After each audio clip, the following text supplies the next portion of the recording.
chapter 3, verse 1 to 5. 2 Timothy chapter 3, verse 1 to 5. This know also, that in the last days perilous times shall come.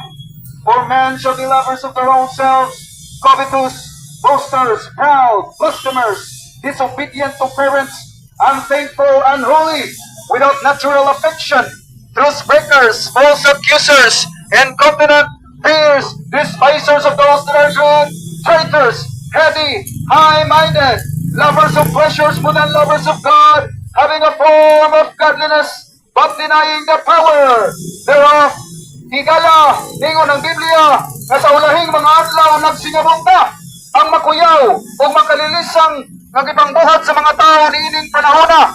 Number 1, higala na mga tao na higugma sa ilang kaugalingon, ang mga tao na higugma sa ilang mga salapi, ang mga tao na higugma sa ilang relihiyon, ang mga tao na higugma sa tradisyon, ang mga tao na higugma sa ilang profesyon, pero walay relasyon sa Ginoo, walay relasyon sa atong Ginoong Jesucristo.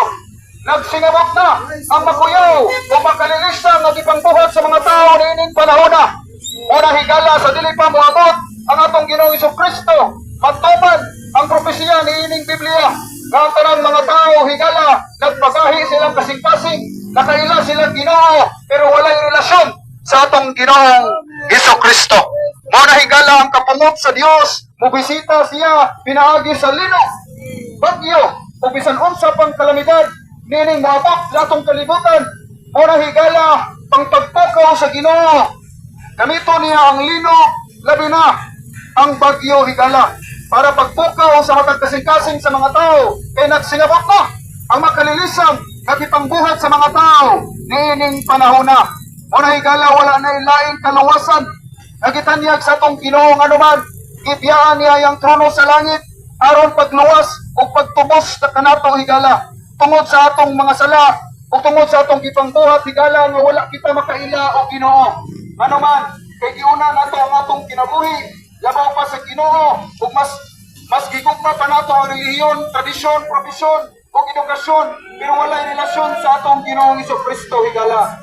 Mao na higala ang tuyok tumong o purpose sa atong Ginoo, who will have all men to be saved and come unto the knowledge of the truth.